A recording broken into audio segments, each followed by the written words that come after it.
Assalamu alaikum to all of you and welcome to another lecture. In this lecture, we are going to discuss the very famous allegory of John Bunyan, that's the Pilgrim's Progress, and we will discuss in detail all the concepts and the main topics of the story. First of all, see the outlines that what we will cover in this whole story. Actually, we will discuss the life and work of the John Bunyan, then we will discuss the background of the Pilgrim's Progress, and then we will discuss the summary, themes, character, symbolism, and the most important element of this entire story is a religious allegory. So, after discussing the entire story, in the end, we will discuss this very crucial topic and the most important element of this entire story, that is the religious allegory. So moving ahead, see the life and work of the John Bunyan. Actually, he was born on 28th November 1628, and he was born in the Bedfordshire in England. By occupation, he was a writer and preacher. Even in his writing, you will see that he was a moralist, and he always wrote about the morality, and he preached and he manifested the moral values of the Puritan age. And his major work and major contribution is that the first most important book is the Pilgrim's Progress that we are going to discuss in today's lecture, and the second the most important work, that's the Holy War. These both work based on the moral allegory and the spiritual allegory and the religious allegory and the political allegory, and he preached the moral values through the help of these stories. And he died on 31st August 1688 at the age of 59, and he was buried in England's London. By profession and by occupation, he was famous as a Puritan writer and the prose writer of the Puritan age. And the book that we are going to discuss is The Pilgrim's Progress, that was written in 1678. So the most important element जो हमें आज discuss करना है, सबसे important जो topic हमें discuss करना है इस स्टोरी को डिस्कस करने से पहले, वो है प्यूरिटन एज, जो 16th सेंचुरी की एक डोमिनेंट एज थी, हम उसको देखेंगे. Puritan as a narrow minded after the Charles one Cromwell become also a dictatorship. So actually after the renaissance period एक शिफ्ट आ गया था इंटायर यूरोपियन हिस्ट्री में, इवन इंग्लैंड में. उसके बाद अब ये प्यूरिटन पीपल डोमिनेंट हो गए थे. By you know that intellectually they are very narrow minded, बिल्कुल एक नैरो माइंडेड, एक रिजिड, एक ऑर्थोडॉक्स सोच इनकी थी.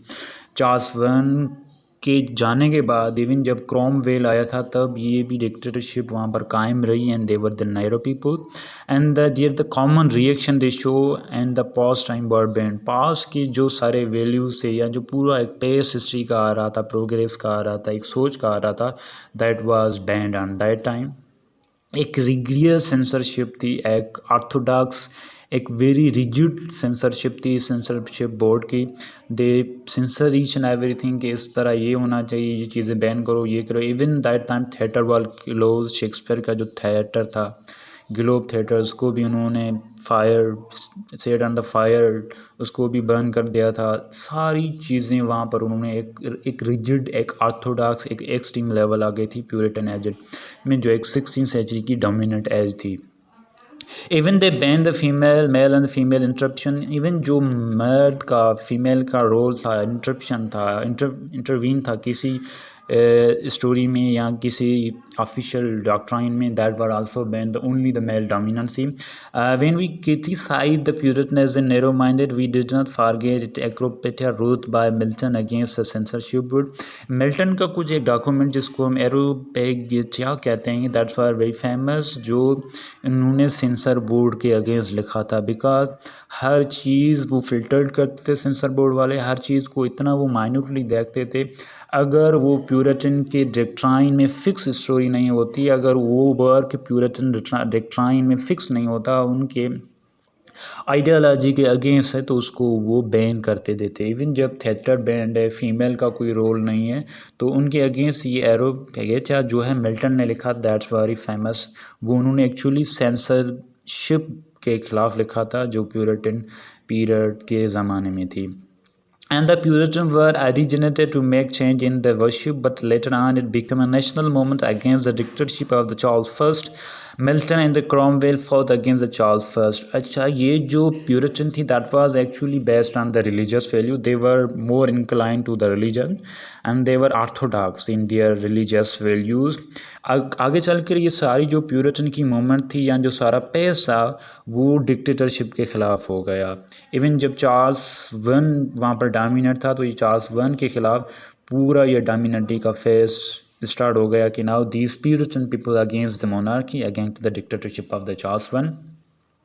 इससे रिलीजियस यहाँ उसको मोरली फाइट करने वाला, इवन उनके खिलाफ जो बात करने वाले थे वो मिल्टन था, Cromwell, they were also fighting against the Charles one. They stood for the liberty of the people. अब ये जो रिजिडिटी थी, ये जो आर्थोडॉक्सी थी, उसको ख़त्म करने के लिए ये सारा प्यूरिटन का जो पेस था या एंगर था, ये जो पूरा रीच था, अब वो चार्ल्स वन के ख़िलाफ़ हो गया। Now they want to get rid of this dictatorship. अब आ जाकर देखेंगे इस लिटरेचर को इस एज में, तो you see that the temperament of the writer completely change from you know that एक स्प्लेंडेड पेज से, एक बेहतरीन पेज से, जहाँ पर they depicts the all the human problems, suffering, and they will talk about the scientific growth and the rational and logical thinking. Now this entire page is dominated by their so called theological ideology, जहाँ पे उन्होंने सिर्फ morality को preach किया, जहाँ पर उन्होंने सिर्फ सरमन्स दिए। जो रियल डिपिक्शन थी या जो रियल मैनिफेस्टेशन थी ह्यूमन प्रॉब्लम की, सफरिंग्स की या लॉजिक की या जो रेशनल अप्रोच की, वो वहाँ पर बिल्कुल शेल्टर्ड हो गई, कर्टेल हो गई।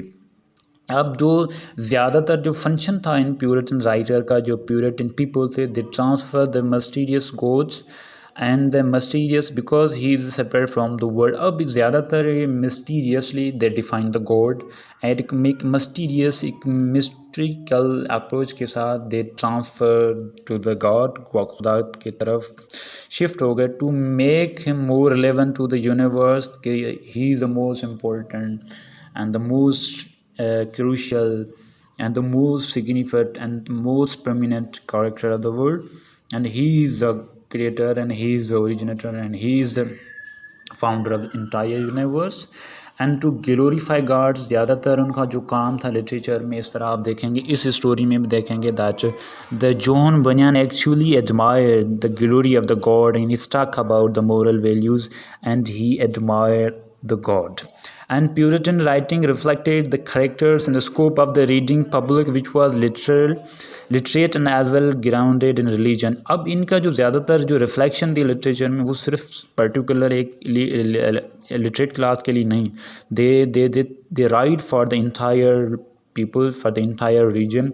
इवन जो वेल ग्राउंडेड पीपल थे रिलीजन के तरफ से या थियोलॉजिकली दे वर मोर रिजिड, वो भी इनकी राइटिंग को एडमायर करते थे। अब इनमें जो कॉमन थीम है प्यूरिटन राइटिंग में, वो एक तो आइडियलिज्म है। वो आइडियलिज्म बोथ रिलीजियस कॉन्टेक्स्ट में भी है, पॉलिटिकल कॉन्टेक्स्ट में। अब इस स्टोरी को आप देखेंगे, this story is pure ideal face of the religious, ideal face है बिल्कुल। एंड पॉलिटिकली आगे जाकर इनकी जो होली वार देखेंगे, वो भी एक पॉलिटिकल एक आइडियलिज्म नज़र आएगा। सो ये जो आइडियलिज्म एक मोस्ट इम्पोर्टेंट क्रूशियल थीम था, कॉमन थीम था इनकी राइटिंग का।